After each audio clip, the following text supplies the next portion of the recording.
Don't touch that piano. You're not even in the choir." That humiliating command echoed across the cathedral, silencing the woman everyone thought was just the janitor. But no one knew Clarabelle's past. No one knew the music still lived in her. And no one, especially the proud choir director, could have imagined that mere weeks later, she'd be playing that same piano, at the personal request of the Pope himself. This is the astonishing true story of a humble, overlooked woman who stunned the Vatican and the world with a melody born from pain, faith, and quiet brilliance. From rejection inside her own church to a standing ovation inside St. Peter's Basilica, Clara's journey proves that divine gifts cannot be buried forever. Her hands once scrubbed pews, but they also held the power to move nations. This isn't just a story about music. It's about injustice, redemption, and what happens when we finally allow the unseen to be heard.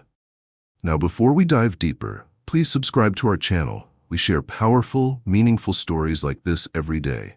And drop a comment below to let us know where you're watching from. Thank you so much, and now, let's get back to the story. Hey, step away from that piano. Now. The sharp command sliced through the quiet of the empty cathedral like a dagger through silk. Clarabelle's fingers froze above the polished ivory keys, the sound of a single suspended note trembling in the air like a soul holding its breath. She looked up slowly, her wide brown eyes reflecting the colored light from the stained glass windows above, caught between shame and surprise. Monsignor Alberto stood at the back of the nave, arms rigid, his voice echoing against marble pillars. His black cassock swept around his ankles like a judge's robe, and though he stood beneath a crucifix, there was no trace of grace in his face, only indignation. I'm sorry," Clara whispered, pulling her hands back as if she'd touched fire.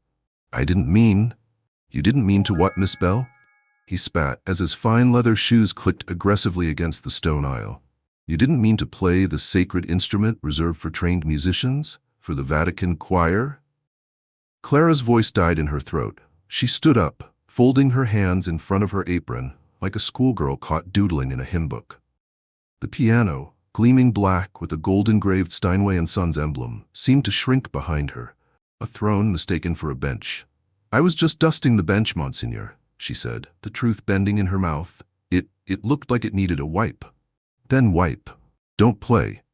He flicked his fingers as though shooing away a bug. "You're not part of the choir. You're not trained. And this is not some street corner." A few scattered chuckles came from the pews where early choir members had begun trickling in for rehearsal. Their eyes avoided hers, but their smirks didn't. Clara nodded silently, brushing imaginary dust from the velvet piano bench, before retreating like a ghost. The echo of her soft footsteps faded down the side aisle, past the statues of saints who, unlike the Monsignor, offered no judgment.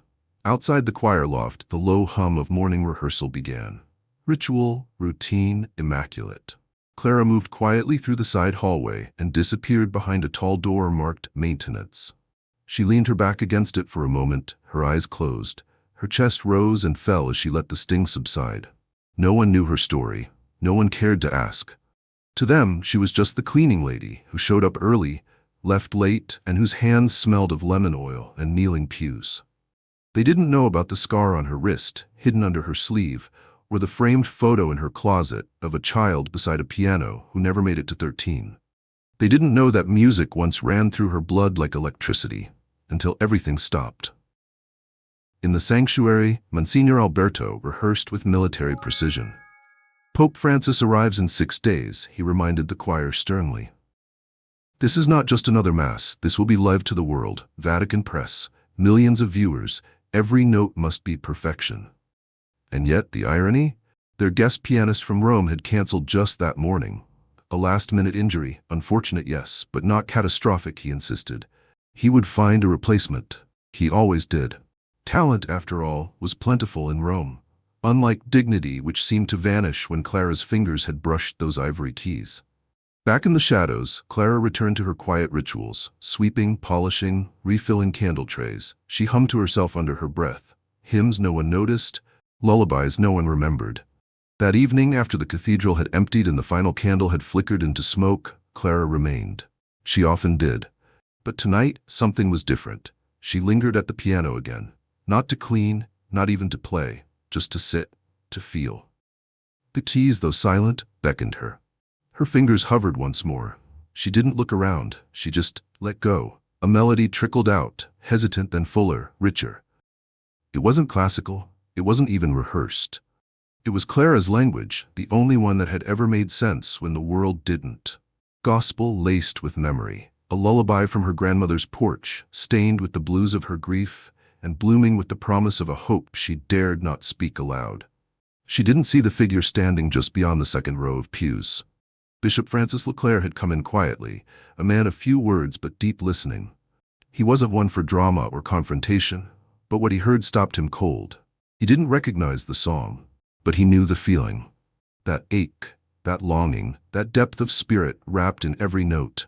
He remained still as stone, his hands folded, his eyes glassy. The music faded. Clara closed the lid with reverence and stood to leave. "Excuse me," a soft voice called. She turned, startled. "I'm sorry to interrupt," said the bishop gently, "but what was that piece you just played?" "Oh, I'm not sure, Your Excellency," she stammered. It just came to me." "It didn't just come to you," he said, stepping closer. "It came through you, like water through clay." Clara looked down, embarrassed. "May I ask, have you studied music professionally?" She hesitated. "A long time ago, another life." "I'd like you to play for someone," he said quietly. "Tomorrow." Her head jerked up. "Sir?" "I'll arrange it with Monsignor Alberto," the bishop nodded. "You have a gift. It's not to be hidden." Clara's heart thudded in her chest like a war drum. The next morning, the Monsignor's face was a cocktail of disbelief and contempt as the bishop relayed his request. "You want her to play?" he asked, incredulous. "For His Holiness?" "She has more in her fingers than most conservatories produce in a century," the bishop replied. "She moved me without a single lyric. That kind of grace doesn't lie." The Monsignor's lips drew into a tight, pale line. "She cleans our floors, Bishop. And now she might cleanse our souls," the bishop answered. Word spread faster than incense smoke. The choir whispered, scandalized. The cleaning woman, the invisible one. She was to play for the Pope? Clara, meanwhile, sat in her apartment that night with trembling hands. On her worn-out couch sat a photo album, open to a yellowing page. A boy sat at a piano, grinning, front tooth missing. Her son, her music, her reason. He had died before he ever played a recital, but she had played for him every day, until the day her hands had failed. A drunk driver, a crash, broken bones, shattered dreams, and a silence that lasted years. She touched the photograph gently and whispered, "I'm scared, baby." But somewhere in the stillness, she felt it. As though the old piano at the cathedral had whispered back, "Play." And so she would. The next morning arrived with a heaviness in the air, as if the cathedral itself sensed a shift stirring within its stone walls. Sunlight poured through the stained glass windows in long, colored shafts, streaking the floor with halos of blue and crimson. But where beauty painted the silence, tension buzzed beneath it. Monsignor Alberto stood at the altar steps with arms folded tightly, his eyes scanning the pews like a warden surveying a prison yard. Choir members filed in quietly, stealing glances at Clara, who sat silently in the front row, eyes lowered, fingers intertwined tightly in her lap. She was dressed in her Sunday best, a faded navy dress with a modest collar, polished shoes that had seen better decades, and a string of imitation pearls that trembled ever so slightly with each breath. She looked more like someone awaiting judgment than someone about to perform. The whispers behind her sliced through the stillness like blades. "Why her? She's not even in the choir. This is madness. What if she freezes? She's just the cleaner." Monsignor Alberto turned to them with an indulgent smirk. "Let's all be charitable and remember that humility has its place," he said, voice dripping with irony. "But when the Pope arrives, so must excellence." The bishop entered moments later, calm as ever, his gentle presence like a balm over the building tension. "Is she ready?" he asked. Clara rose, slow and deliberate, and gave the smallest nod. "She'll need the piano now," the bishop said. The Monsignor gave a theatrical sigh but waved his hand. "Fine, but let's pray she doesn't make a fool of herself." Clara approached the piano as if returning to a long-lost friend. Her hands hovered above the lid before she lifted it, with both care and reverence. The moment the keys came into view, the noise in the cathedral stilled. She didn't sit yet. Instead, she looked at the bench, the very one she'd been ordered away from just days before. Her hands brushed the velvet again, but this time not to clean. She smoothed her dress, lowered herself into place, and closed her eyes. She didn't begin with grandeur. No thunder, no pageantry. Just a soft chord, cradled in silence like a candle lit in a darkened room. Then came the melody. It was simple at first, measured and plain, but it held something too pure to ignore. Her fingers moved as if remembering rather than performing, rediscovering the geography of grief, grace, and glory. Notes rolled into one another like rivers meeting, gospel undertones beneath classical bones, and aching blues held within a cathedral hymn. The choir members watched, transfixed. The notes carried through the rafters, up past the frescoed ceilings, brushing the wings of marble angels frozen in flight. Some shifted in their seats, a few closed their eyes. Others blinked back the sting of unexpected emotion. And at the side, the bishop smiled knowingly. But not everyone was moved. Monsignor Alberto stood rigid, his arms still crossed, his jaw tightened. Each note Clara played struck him like a challenge he didn't understand. Her music wasn't polished in the way he revered. It wasn't trained in the Roman sense, clean and constrained. It was wild and honest. It breathed, and that made it dangerous. When Clara finished, the silence was deeper than before, a breathless moment. Then, one quiet clap from the bishop, then another and another. Within seconds, the pews erupted with applause, not thunderous, not theatrical, but grateful, sincere. The kind of clapping people do when they've been reminded of something forgotten in themselves. Clara stood and took a trembling step back from the bench. The bishop approached her gently. "Tomorrow," he said softly, "you'll play that again, for His Holiness." Clara's lips parted. She looked at him as if he'd spoken in a dream. "I don't know if I can," she whispered. "That was all I had." The bishop smiled. "That was more than enough." But not for Monsignor Alberto. He stormed out without a word, robes flaring behind him like smoke from a fire. Later that day, Clara sat alone in the small practice room the bishop had unlocked for her. It was quiet, spare, just a small upright piano, a bench, and a tiny window looking out over the cathedral gardens. She stared at her hands. They were older now, not the hands that had once graced a conservatory stage in Boston, not the hands that had held her son as he danced through the living room. These hands bore scars. These fingers sometimes trembled without reason. But they still remembered. Somewhere deep in the sinew and the memory, the music still lived. A knock at the door made her turn. It was Sister Eliza, a quiet, elderly nun who usually worked in the archives. She stepped in, holding something wrapped in a cloth. "I thought you might want this," she said, gently placing the bundle on the bench beside Clara. Clara opened it slowly. It was a photograph. Her son, younger than she remembered him lately, beaming at the keys of a toy piano. And next to it, a laminated clipping from an old recital program. "Clara Bell, age 14, pianist." "I saw you play today," the nun said. "I haven't heard anything like that in 50 years. Clara swallowed hard. "I don't know if I belong there, on that altar, in front of the Pope." Sister Eliza nodded. "Neither did a carpenter from Nazareth, child." They both smiled. That night, Clara stayed in the practice room long past curfew. She played through the darkness, rebuilding herself one note at a time. The next day brought rehearsals, tension, and disbelief from those who still couldn't accept the shift unfolding before their eyes. Monsignor Alberto tried one last time to persuade the bishop to change the plan. "She's not prepared, she's not ordained, she's not even one of us." The bishop tilted his head. "Is she not a daughter of God? Did Christ ask for credentials before healing the blind?" The Monsignor had no answer, only silence and a burning resentment. Meanwhile, preparations for the Pope's arrival grew frantic.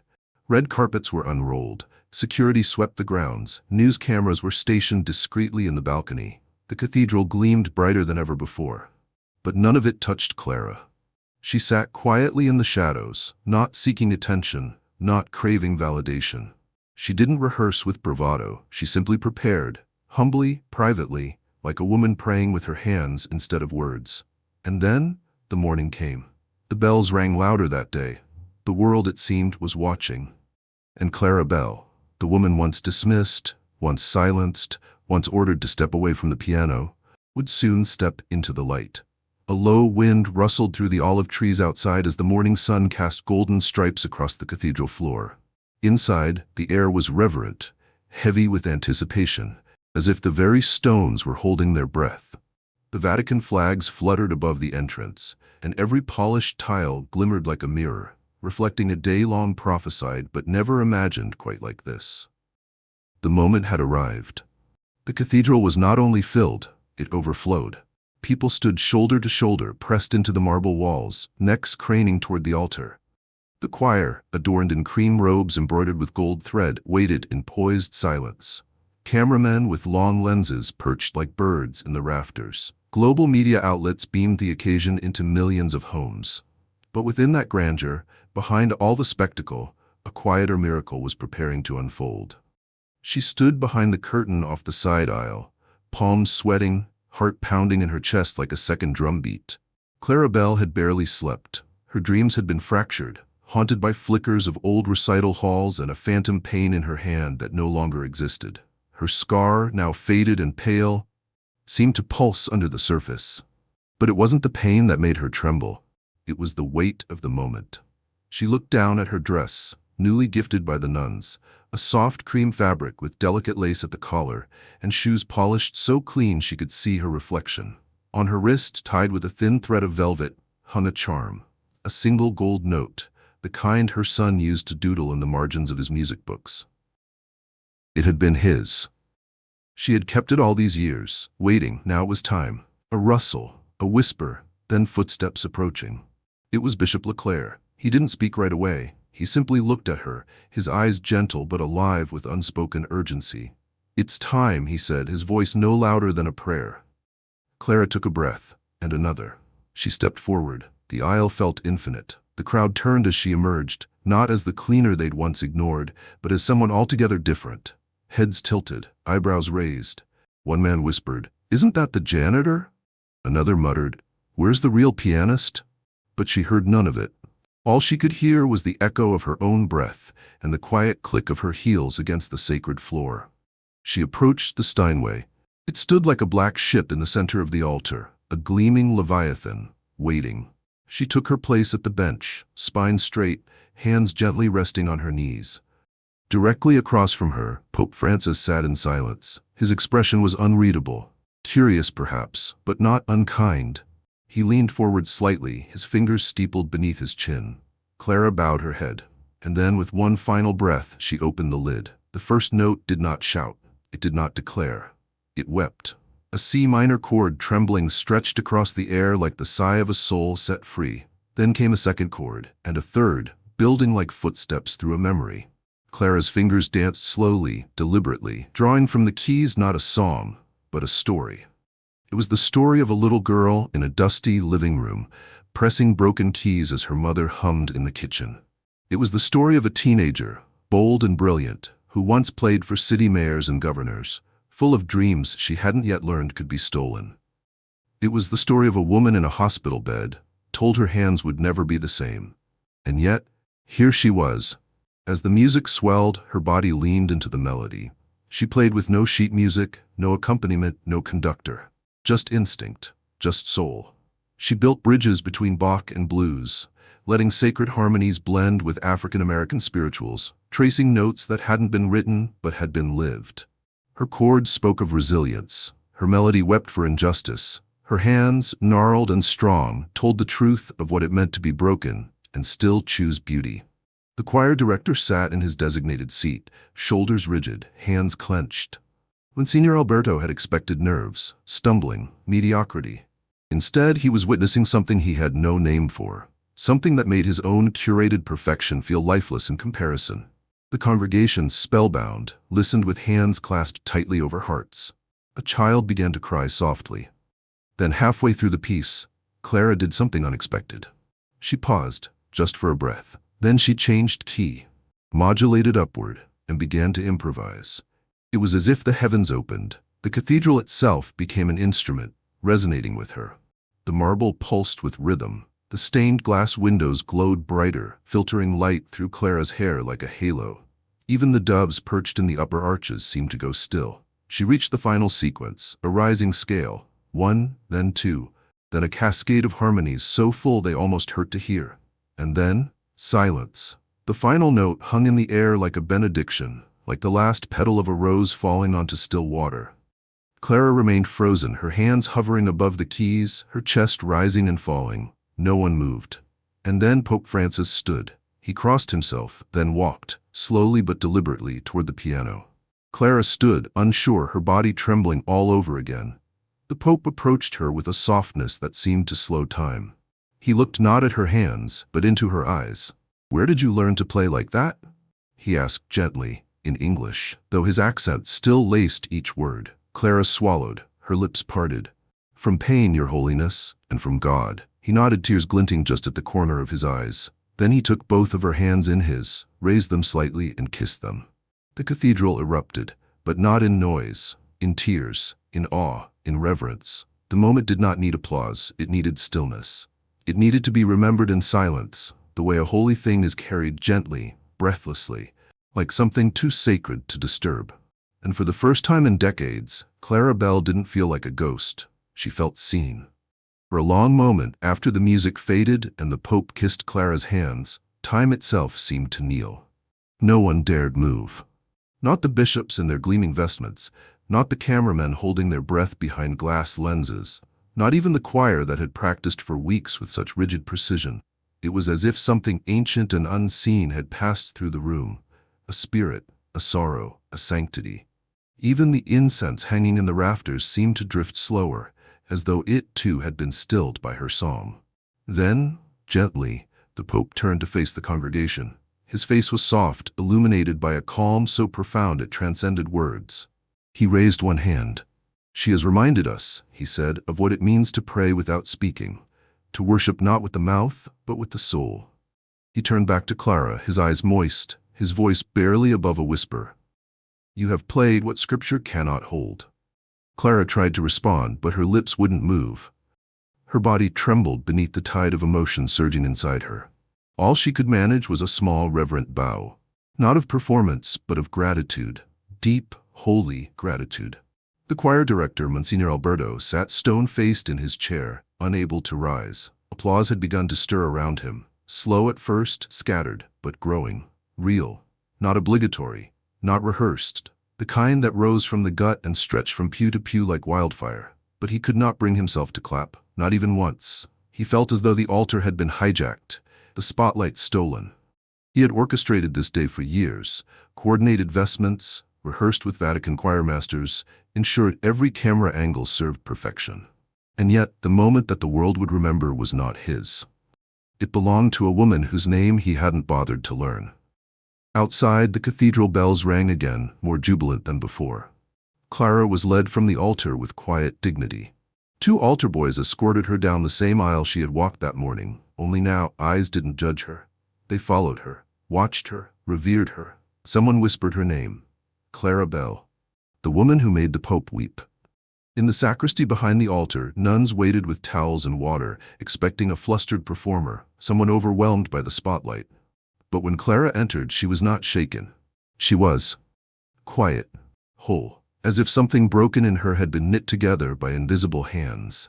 Sister Eliza embraced her gently. "You were magnificent." Clara exhaled for the first time in what felt like hours. "I don't know how it happened," she said, her voice a whisper. "It just came out of me." "That's what truth does," said the old nun. "It doesn't ask permission." Elsewhere in the cathedral, reporters scrambled for statements. Bishops gathered in tight huddles, whispering about the woman who wasn't on the program, who had somehow become the centerpiece of the entire Mass. And at the heart of it all, the Pope sat quietly, speaking in low tones with Bishop Leclerc. "She plays like someone who has wept in silence," the Pope said, "and still believes in hope." Bishop Leclerc nodded. "I believe God kept her in the shadows, so that today, the light would be undeniable." "Where has she been all these years?" "Here," said the bishop, polishing our brass while we ignored her crown. That afternoon, Vatican aides approached Clara with soft voices and wide eyes. They asked if she would consider playing at Easter Mass in Rome. She blinked, then blinked again. The weight of what they were saying didn't fully land, not yet. But her hands, folded quietly in her lap, trembled again. This time, not with fear, but with reverence. She gave a single nod. By the next morning, the world knew her name. Video clips of her performance circled the globe. Headlines called her the invisible virtuoso. Social media lit up with her story. Cathedral janitor brings Pope to tears. Simple woman silences a global choir. She was told not to touch the piano. Now she's headlining Easter at the Vatican. People began to recognize her on the streets. A florist near the cathedral gave her a bouquet, whispering, "Thank you for reminding us of beauty." A group of school children, hands clasped around a handmade sign that read, "Clara Bell, our angel," waited by the church steps just to see her smile. But not all the reactions were kind. Monsignor Alberto watched this unfold with increasing bitterness. He avoided eye contact with Clara now. When they passed each other in the hall, he turned his head toward the stone wall. He no longer barked orders. He didn't have to. The authority he had once wielded like a sword had turned into a brittle reed. The choir began to ignore his corrections. The nuns no longer scurried when he entered a room. Even the bishop's tone with him had cooled. Late one evening, he sat alone in his chamber, staring at a photograph of himself with the Pope from years prior. He had once dreamed of climbing even higher, perhaps to Rome, perhaps to a title ending in cardinal. But now, his moment had been eclipsed by someone who didn't even wear robes. His grip tightened around the photo frame until the glass cracked. That same night, Clara returned to the empty cathedral long after the doors had closed. The pews were dark, the lights dimmed, but moonlight poured in through the upper arches like spilled milk. She didn't go to the piano, she walked past it. To the small chapel in the corner, the one dedicated to lost children. Candles flickered along the rail. Clara knelt, pulled the charm from her wrist, and laid it gently at the base of the statue.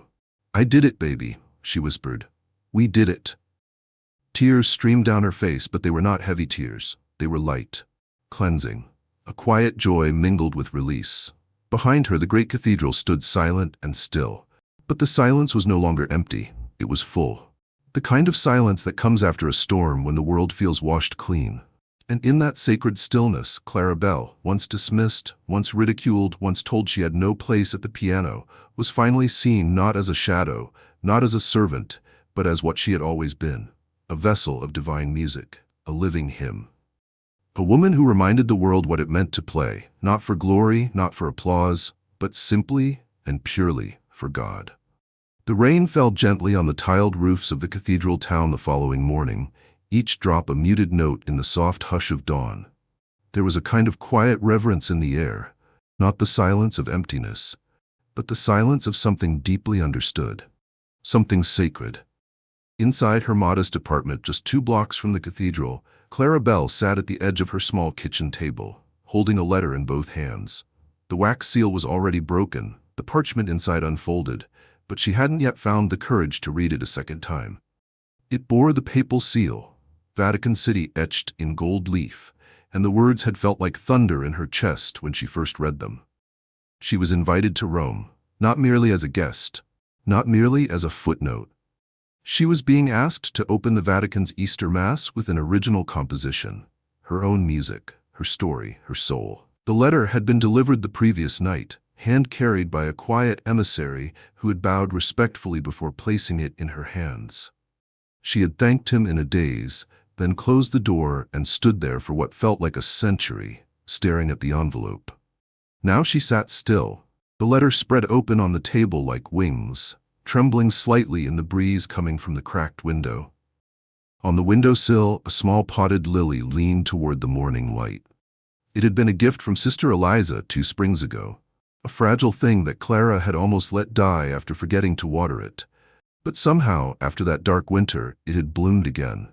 Resilient, unexpected, alive, just like her.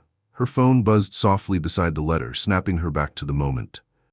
It was a message from the bishop. "Your flight departs Thursday. We'll be with you every step. Your story is a light." Clara pressed her hand to her chest and exhaled, long and slow. Her fingers curled again around the charm bracelet still tied around her wrist. She whispered her son's name. Isaiah. She hadn't spoken it aloud in months, maybe years, but this morning it felt like music. When she arrived at the cathedral later that day, the atmosphere had changed. Not in the walls or the windows, but in the people. Where once she had been invisible, now she was met with warmth. Eyes no longer looked through her, they met hers. One of the youngest choir boys, maybe 8 or 9 years old, had drawn her a picture in crayon. A stick-figure woman at a piano with a big round halo above her head. In the corner he had scrawled, "Miss Clara, you're my angel." She cried when he handed it to her. Even the older clergy, the ones who'd once passed her in the hallway without a nod, now paused to offer blessings, to tell her their nieces had cried watching her performance online, that their mothers had texted them saying, "This is what church is meant to feel like." It humbled her deeply. But not everyone had softened. Monsignor Alberto remained a shadow in his own cathedral. He no longer led the choir rehearsals. Those duties had been passed quietly to another director from the Vatican's liturgical office. He no longer sat near the front of the sanctuary. Instead, he took his meals alone, his gait stiffer, his voice tighter. And Clara? She didn't gloat. She didn't smirk. She didn't say, "I told you so." She greeted him with the same gentle nod she always had. Because she knew the deeper truth, that vindication isn't about revenge. It's about healing. Still, his silence followed her like an unspoken question. Later that week, she returned to the practice chapel with a small notebook in hand. She sat before the upright piano, opened the notebook, and stared at the blank pages.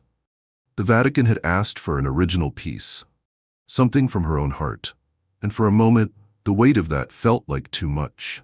What could she write that would rise to such an occasion?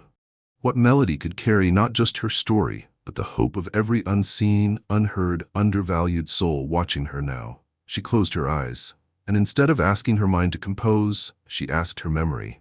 She heard Isaiah's laughter again, light and wild like wind chimes in summer. She remembered her mother humming gospel songs while peeling sweet potatoes. She remembered the way the piano sounded the night she first touched it again after the accident. Cautious, like a question. She let the memories come. She didn't chase them or tame them. She let them flood her like light spilling into a room at dawn. Her hands moved, soft at first, then more certain. The melody emerged, simple, steady, sacred. It rose slowly like prayer whispered by candlelight. It told a story of brokenness, then hope, then light. She wrote it down. And when she finished, the notebook shook in her hands. Not from fear, but from awe. She knew she had written something true, something whole. She titled it simply, "For Isaiah." The next day, the bishop reviewed her composition in silence, his fingers tracing the notes with reverent care. When he looked up, there were tears in his eyes. "This," he said, voice thick, "will move the world." And so the preparations began. The cathedral choir, stunned and humbled, began rehearsing the accompaniment. The Vatican arranged for a string quartet and organist to support her. Fittings were made for a formal performance gown. A plane ticket arrived in her mailbox, along with a Vatican itinerary bearing her name in golden script. Clara Bell, pianist. As she prepared for her journey to Rome, she received letters from all over the world. A young girl in Kentucky wrote, "I used to think only rich people could make music. But now I play every day." A woman in Kenya wrote, "Your story made me pick up my violin after 30 years. A retired pastor in Detroit sent a handwritten card. "You reminded us that the church doesn't belong to the perfect. It belongs to the faithful." Clara wept as she read each one. She realized then, this wasn't just about music. It was about voice, visibility, dignity.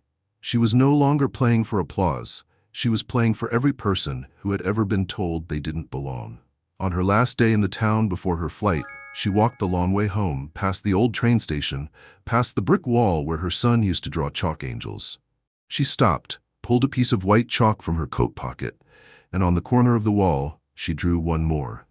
Just one. Then beneath it, she wrote in soft, slanted letters, "To those who feel invisible, your light is not gone. It's simply waiting." And as the sun began to set, painting the sky in shades of lavender and fire, Clara Bell walked home, ready. The plane cut through the clouds like a silver hymn, drifting over the Alps toward a city where history breathed from stone and saints slept beneath marble. Rome, ancient, enduring, eternal. The Colosseum, the Seven Hills, the echoes of empire all whispered below as Clara Bell gazed through the window, her hands folded neatly on her lap, a rosary tucked into the folds of her coat like a heartbeat. She had never flown before. Not once. And yet here she was, floating above the world in silence, her music case tucked under her seat, her soul somehow weightless and full at once. The Vatican delegation met her at the gate, not with fanfare, but with warmth. A young sister with kind eyes pressed her palms together in greeting, bowed slightly, and whispered, "Benvenuta, Signora Bell." Welcome. They led her past the crush of cameras, through service corridors and small security gates, into a sleek black car that whisked her away from the flashing bulbs. Rome glided by in streaks of terracotta and gold. Priests in flowing robes walked cobblestone paths. Tourists gawked at fountains that had stood for centuries. Clara hardly saw any of it. Her hands never left her lap. She was listening, to the rhythm of her own breath, to the faint echo of the melody she'd written back in her small apartment, to the silence that now waited for her to fill it once more. When the car passed through the Vatican gates, she finally looked up. St. Peter's Basilica rose before her, impossibly vast. Its domes scraped the sky, and its columns stood like guardians carved from time. There were people, so many people, moving in and out of the square, like rivers flowing into a sea. Pilgrims, nuns, choir members, dignitaries, cardinals in red silk. But in the middle of all that movement, Clara felt still, as if Rome itself had taken a breath to let her in. Inside, she was led to her chambers, simple, elegant, sun-drenched. The window opened to the gardens where olive trees leaned into the wind and fountains whispered beneath marble angels. On the desk beside her bed lay a fresh envelope, embossed with gold. Tomorrow's order of ceremony. Her name printed right there. Clara Bell, pianist, opening benediction, original composition for Isaiah. She stared at it for a long while. Then she reached into her bag, pulled out the little notebook that held her sheet music, and placed it gently beside the envelope, like one sacred thing blessing another. That evening, as the basilica closed its doors to tourists, Clara was escorted into the sanctuary for a private rehearsal. The space was cavernous. Every whisper echoed like thunder, every footstep a drumbeat. The lights were dimmed, but even in the twilight, the gold mosaics shimmered as if lit from within. The piano waited at the base of the altar, a Bosendorfer Imperial, grand, precise, daunting. She approached it slowly. Her fingertips brushed the keys. It was colder than the one back home, crisper, sterile. It didn't know her yet. It hadn't felt the music trapped in her bones. Not yet. She sat, breathed, then played a single note. It echoed high above the dome, tracing centuries of prayers. Then another note, then silence. She did not rehearse the whole piece. She couldn't. Not yet. The room wasn't ready. She wasn't ready.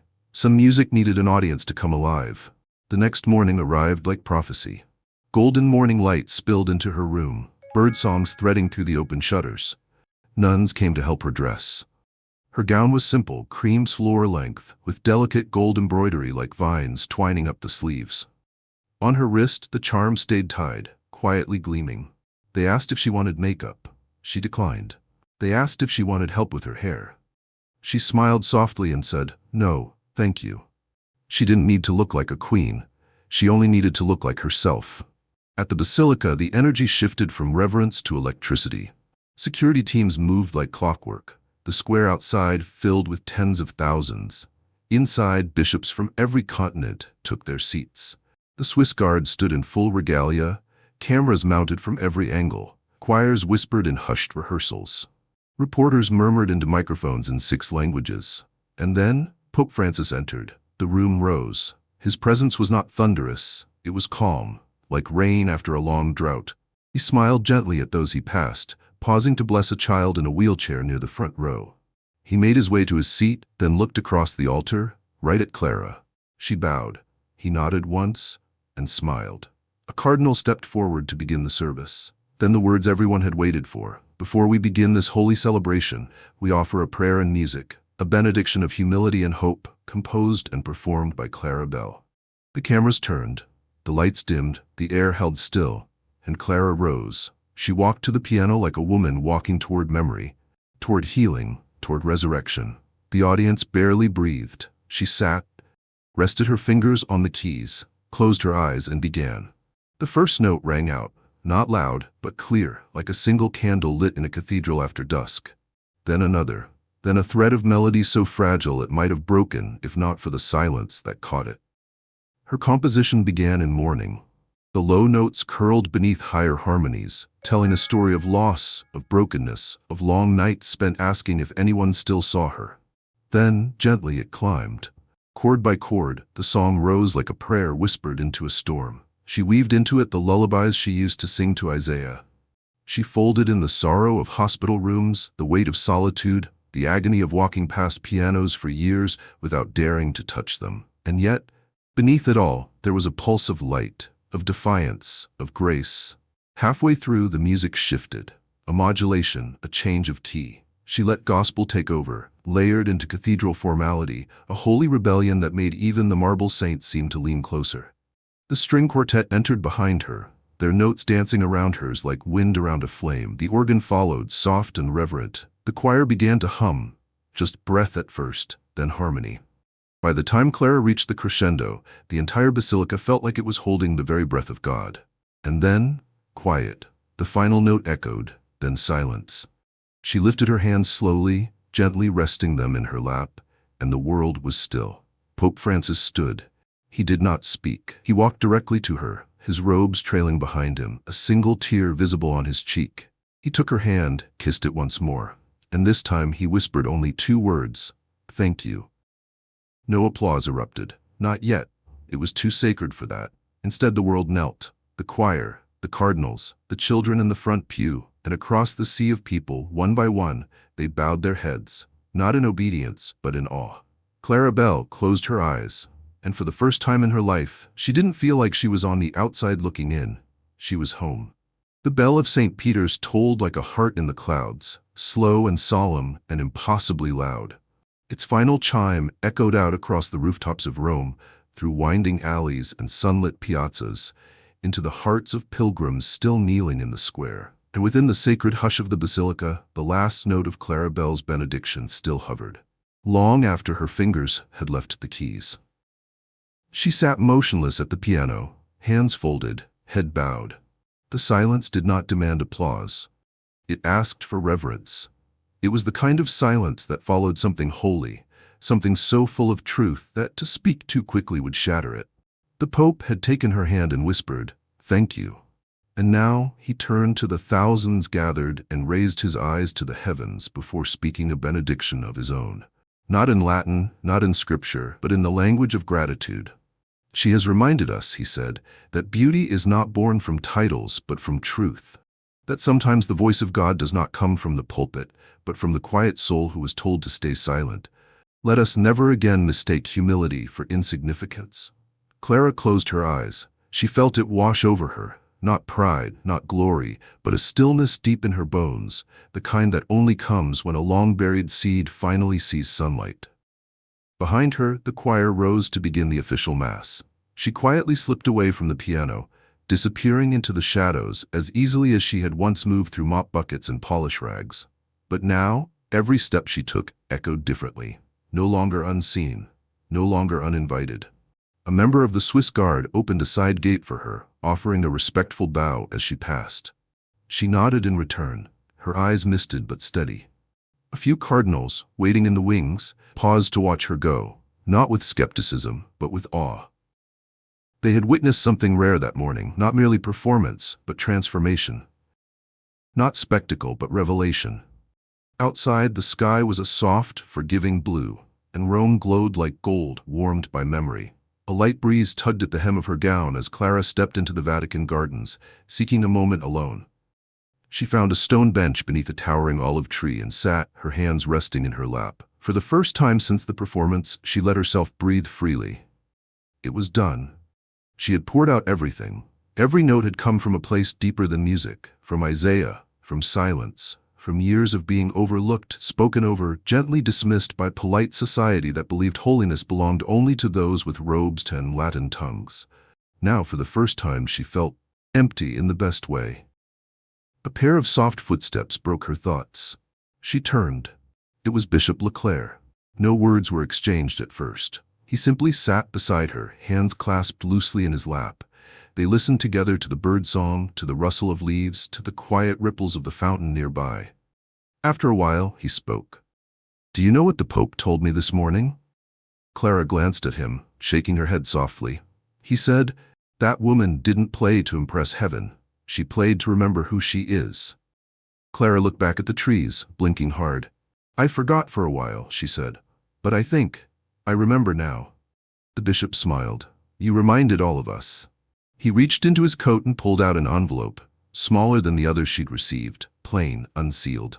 The Holy See would like to offer you a permanent invitation, as a guest pianist, perhaps even an advisor to the Sacred Arts Commission, only if you wish. Clara stared at the envelope, then slowly shook her head. I'm honored, she whispered. Truly. But I think I already know where I belong. The bishop tilted his head, understanding dawning in his eyes. You're going back? She nodded. There's a small chapel, a bench with worn velvet, children who've never seen a black woman play Bach in a cathedral, a community that still believes holiness wears robes, not aprons. She smiled faintly. That's where the real work is. He tucked the envelope away without protest, his respect deepening. Clara stood and offered him a gentle nod before walking back toward her quarters. That evening, she attended a private dinner held for the Vatican performers, dignitaries, and select guests. It was lavish. Crystal chandeliers, silver cutlery, antique tapestries on the walls. Every seat was labeled with perfect calligraphy. When Clara found hers, she hesitated. Clara Bell, Maestro. The word made her chest tighten. She had never been called that before. A few guests turned as she arrived. Some smiled, others rose to shake her hand. Even those who seemed surprised at first softened quickly under her gaze. There was something disarming about her humility, something that made titles feel silly and ceremonies unnecessary. One guest, a famous Italian tenor, leaned over his wineglass and whispered, "Your playing, it was like hearing the breath of my mother." Then he raised his glass to her. To the maestro. Others followed suit. She lifted her water glass quietly and nodded. After dinner, as night fell gently over the Vatican and the lights of Rome blinked like candles across the skyline, Clara returned once more to the basilica. The doors had been closed to the public. The sanctuary was dark, but moonlight filtered through the upper windows, painting silver rivers across the floor. She walked barefoot to the piano. No one else was there. She sat, played one final note. It was not for the crowd. Not for the cameras, not even for Isaiah. It was for her. It said, "You made it home." In the days that followed, her return to the cathedral back home was quiet but profound. The congregation awaited her on the front steps. Children held sunflowers. The mayor himself offered a proclamation naming that Sunday Clara Bell Day. But she waved away speeches. She didn't want parades. She wanted piano keys, worn wooden pews, the scent of old hymnals, and the voices of children learning that the sacred does not live only in the Vatican, it lives in them. The bishop arranged for her to lead a music education program, offering free lessons to anyone who wanted to learn. Donations poured in. The choir that once whispered behind her back now asked for her guidance. And in the very same sanctuary where she was once told, "Don't touch that piano," a new plaque was placed beside the bench. "Let every soul with music play." In honor of Clara Bell. The organ in the cathedral rested in silence that morning, as if humbled by the gentle, resolute sound of children's laughter echoing down its corridors. Where once high priests rehearsed in somber tones, there were now tambourines in tiny hands and nervous, eager fingers hovering over dusty piano keys. The sanctuary, once so strict in its hush, had opened itself to a different kind of music. The sound of beginnings. Clara stood at the front of the chapel, not in robes or concert attire, but in a simple linen blouse and navy skirt, sleeves rolled to her elbows, a pencil behind one ear.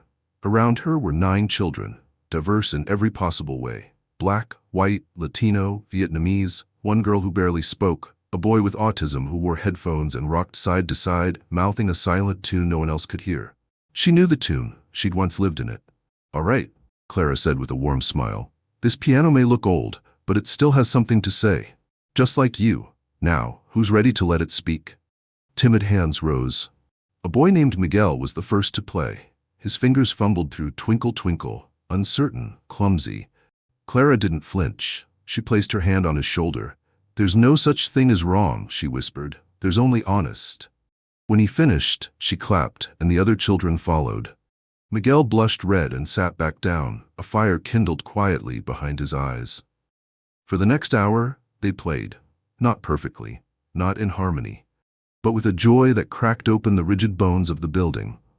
The same space that once held judgment and formality was now filled with possibility. Monsignor Alberto, who had remained unseen for many days, stood hidden in the archway near the narthex, watching in silence. His robes were more subdued now, his shoulders less square. He looked older somehow, though not in body, in posture, in spirit. Something had changed in him, though it was not yet clear whether it was bitterness or revelation. His eyes drifted to Clara, and for a moment he saw not the cleaner, not the disruptor, but a teacher, a conduit, a woman who had returned not to prove a point, but to pour out her gift into others. He remembered how quickly he had dismissed her, how confidently he had drawn the line between sacred and unworthy. And now, watching her kneel to adjust a girl's hand position on the keys, he saw her bathed in morning light, golden and soft, and something in his chest constricted. He left without a word. The class ended with giggles and claps and promise. One child remained behind. It was Malik, the boy with the headphones, still rocking, still humming his own rhythm. Clara approached quietly and sat beside him. He didn't speak, but he tapped out a rhythm on the wooden bench. 4 beats, then 3. Then 4 again. Clara listened, then tapped back, 4, 3, 4. He looked at her. She smiled. They played for 20 silent minutes, call and response, improvisation with fingertips and heartbeat. By the time he rose to leave, he didn't speak, but he turned at the chapel door, nodded once and left. Clara exhaled, her soul full. Later that afternoon she returned to the sanctuary, now empty. She lit a candle, not for show, not for ceremony, but for memory. She sat alone at the piano, her body sinking into the bench like she was returning to herself. She didn't play. Not yet. She just rested her palms on the wood. In the stillness, she remembered. She remembered the day her mother first brought home a second-hand upright piano from a flea market, how it smelled of old varnish and possibility. She remembered being too small to reach the pedals, so her older brother taped bricks to them. She remembered her grandmother humming gospel while shelling peas, swaying in rhythm to whatever Clara was playing. She remembered falling in love with Mozart, and then Aretha Franklin, and then Chopin. She remembered Isaiah's hands, chubby and eager, learning the C scale at 5. How he would pretend to be a conductor and make her laugh so hard she missed half her measures. And she remembered the night it all stopped. The hospital. The news. The silence. For years she hadn't played. Couldn't. Wouldn't. It felt like betrayal to touch the piano when his fingers would never return. But now, she understood. Music wasn't about closure, it was about continuation. A breath that never really ended, just passed from hand to hand, heart to heart. She pressed a single note, soft, then another, a lullaby perhaps, maybe a prayer, maybe both. And then the door creaked open behind her. She turned, half expecting a child, but it was him, Monsignor Alberto. He stood in his usual place, not as straight as before, his robe wrinkled, his eyes tired. They stared at each other. Neither spoke. He stepped forward, slow, stopped a few feet away. "I heard," he said softly, "what you've been doing here, with the children, with the community." Clara said nothing. His eyes dropped to the floor. "I owe you an apology," he continued, "for more than one thing." Still, she didn't interrupt. He took another breath. "I believed I was guarding the sacred, but I was only guarding my comfort, my ego. I thought I was protecting tradition, but I was gatekeeping grace." His voice cracked. "And you gave that grace away freely." Clara stood, slowly, one hand still resting on the piano. "I didn't come back for revenge," she said quietly. "I came back because there are still people in this town who think they're not allowed to make beauty." He looked at her, really looked, and something inside him broke. Not shattered, not collapsed, just broke open, softly, finally. He nodded. "I'd like to help," he whispered. "If you'll have me." She studied him, her face unreadable. Then slowly, she reached into the piano bench and pulled out a blank music sheet. Held it out. "Start here," she said. He took it like a sacrament. Outside, the sun dipped low over the town, casting long, warm shadows across the sidewalk, the stained glass glowing from within as if the building itself had found peace. Inside, the woman once told not to touch the piano had become its guardian, its teacher, its hymn. And the cathedral, once deaf to her psalm, was finally learning to listen. By the following month, word of the transformation inside the once guarded cathedral began to spread like morning light crawling over old rooftops. It wasn't just that Claribel had returned from Rome with honors. It was what she did after that made people stop and listen. Really listen. The cathedral, once a place some had feared or avoided for feeling too high, too formal, too untouchable, had begun to feel like home again. Not just for the devout, but for the weary. For the lost. For those who had once stood at the back and wondered if they belonged. Clara had removed the heavy velvet ropes from around the piano. Literally. Where once the instrument sat behind symbolic barricades, reserved only for select performances and sacred occasions, it now sat open each Saturday afternoon for community hours. Children came to play their messy, unfinished melodies. Elderly women who hadn't touched keys since youth came with trembling hands and tear-filled eyes. One man, silent for years after the death of his wife, played Ave Maria with shaking fingers while the congregation sat stunned behind him, realizing he hadn't forgotten after all. Clara didn't lead like a director. She guided like a midwife. She waited. She encouraged. She reminded people, again and again, that music didn't belong to the elite. It belonged to the soul. And slowly, the cathedral became something more than sacred. It became safe. That Sunday, the pews were more crowded than they had been in a decade. The hum of chatter before Mass felt lighter, warmer. Children's laughter was no longer shushed in the vestibule. New families were joining. People from all walks of life, from every side of town, now filled the seats, sitting side by side where class and silence once divided them. Clara sat to the side in her usual seat, not at the altar, not in the spotlight, just present, at peace. When the choir began the opening hymn, something remarkable happened. They sang her song. The composition she had performed in Rome for Isaiah, now rewritten for full choir and organ, with new verses added by local poets and schoolchildren. The same lullaby that had once risen from grief now rose from the mouths of 100 people. 100 hearts. Clara blinked fast as tears welled. The sanctuary was filled not just with harmony, but with remembrance. The music no longer belonged to her. It belonged to everyone. Later that day, after the last bell had rung and the incense had faded into memory, Clara wandered out to the garden behind the cathedral.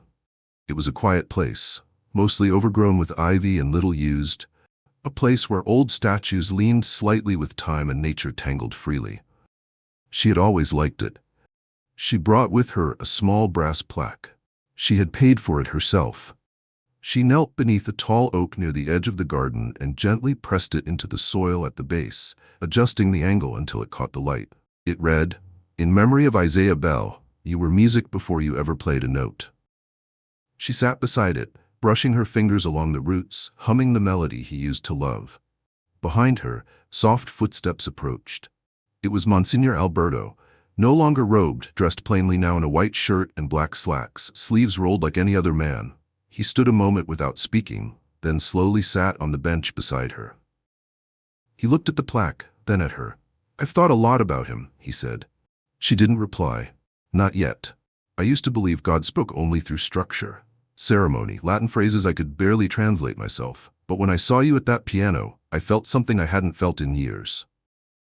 Clara turned to him, not accusing, not challenging, just listening. "I was trained to lead," he said, eyes low. "But you've taught us to feel." They sat in silence. Birdsong filled the distance. Then Clara spoke. "We all forget who we are sometimes," she said, "but music remembers." He nodded, a slow, humbled motion. "I want to support what you're doing," he said. "Not supervise, not direct, just support." Clara looked out over the garden, her voice quiet but clear. "Then let's plant something."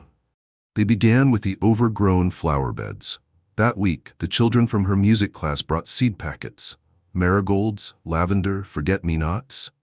The older members of the congregation donated rose clippings, tulip bulbs, heirloom seeds passed down from grandparents. The choir volunteered to water the garden in rotating shifts, and Monsignor Alberto, once rigid and unreachable, came every morning with gloves and a trowel, digging alongside them all. It was never announced from the pulpit, no bulletin mentioned it, but within weeks, the garden bloomed like a hymn written in petals. On Easter Sunday, they dedicated it as the Garden of Second Chances. That afternoon, an elderly woman, who had once stopped attending church altogether, approached Clara with tears in her eyes. I was ashamed of what I'd done. The mistakes. I thought I wasn't welcome here anymore. Clara took her hands. Then, you understand the gospel better than most, she whispered. In the weeks that followed, people began leaving handwritten notes at the garden altar. Prayers, names, dreams they'd been afraid to say aloud. One note read, "Please let me learn to forgive myself." Another said, "I miss my mother. I hope she hears this music." Clara didn't read them all. That wasn't the point. She simply made sure they were honored. Sometimes she sat there in the late afternoons, when the cathedral was empty and the golden sun made shadows of the stained glass across the earth.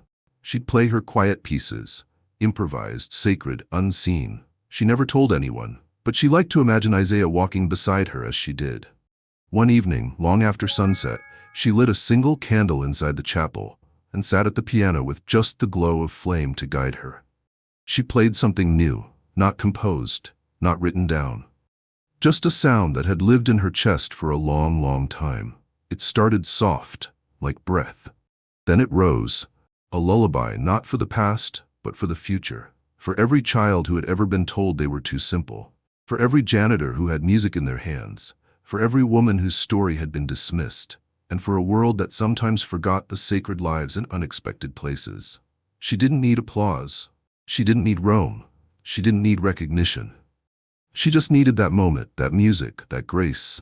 And in the quiet hush of that darkened cathedral, Clara Bell smiled. Not because she had won, not because she had proved anyone wrong, but because she had finally returned to herself. The seasons began to shift. Summer stretched long fingers across the town, gilding every cobblestone with heat and turning the cathedral's stained glass windows into mosaics of firelight. Bees drifted lazily through the garden of second chances, where petals leaned toward the sky as if reaching to remember a melody. Lavender thickened in the air, the roses bloomed deeper now, as if they too had been listening. And inside the cathedral something had settled, something old yet reborn.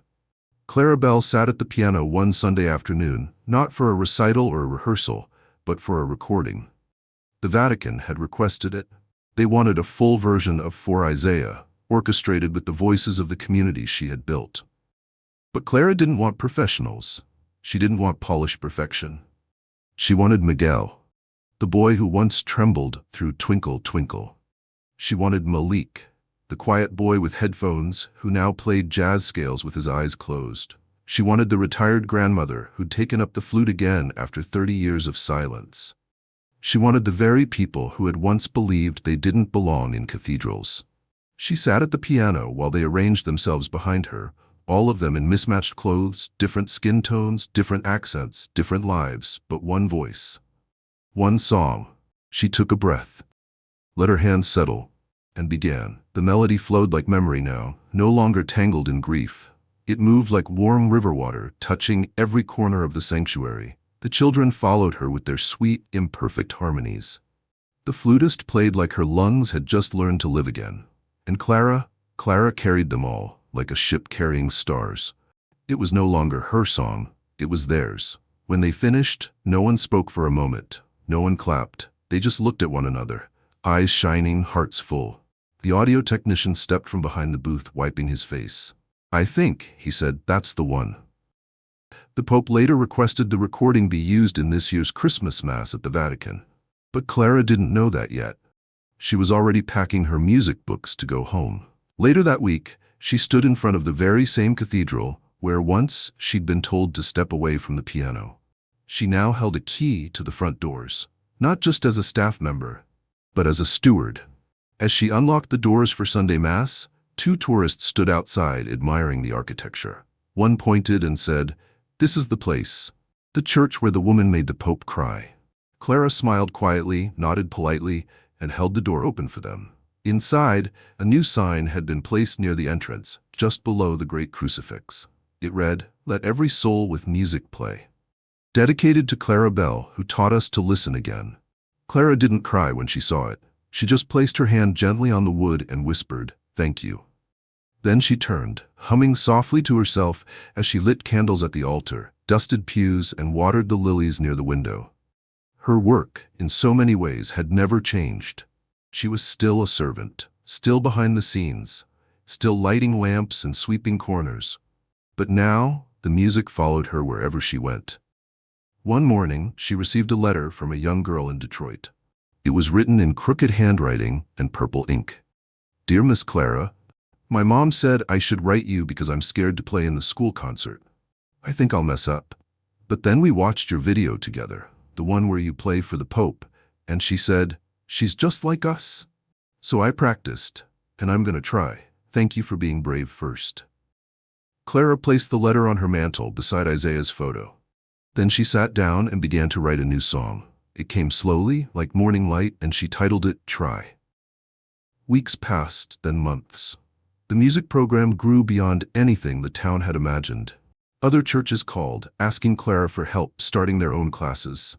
A grant from the Vatican Sacred Arts Commission arrived, unrequested but deeply appreciated. One by one, more people joined. The man who once called her just the janitor now offered to tune the piano every month. The woman who once whispered in the pews during her playing now brought flowers to every student recital.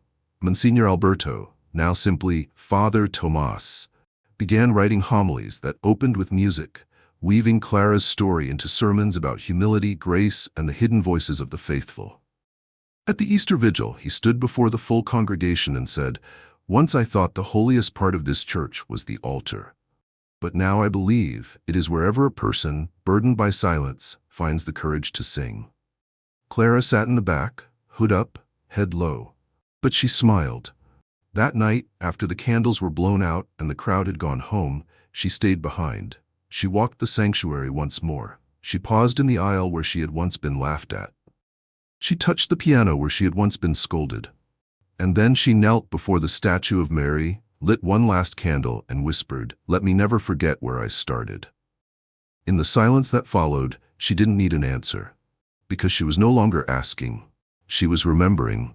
The music would live on, in the children's clumsy hands, in the elders' rediscovered joy, in the garden that bloomed brighter each spring. And so would Isaiah. And so would she. Long after the keys were stilled, long after the lights dimmed, long after the name Clara Bell became just a footnote in Vatican archives or a plaque at the edge of a garden, the music would still rise. Soft at first, then stronger, then soaring, like the song of a simple woman once told not to touch the piano, who touched the world instead. This concludes part 10, the final part of the story. Sometimes the world tells you to sit quietly, to clean the stage but never stand on it. But Clara Bell's story reminds us that the sacred does not bow to titles, degrees, or applause. It bows to truth. True talent, true spirit, and true purpose will rise, even from the shadows. She was told she was just the cleaning woman, that she didn't belong near the piano. But she didn't ask for permission. She listened to the music inside her soul. Let this be a reminder. Your gift is not defined by where you come from, but by the courage to keep offering it, even when no one is listening. The world may overlook you, it may mock you, but one day it might have no choice but to listen. Clara's journey from silence to song teaches us that greatness is not about the spotlight, it's about the light you carry within. Share it, play it, live it. Someone out there is waiting for your note.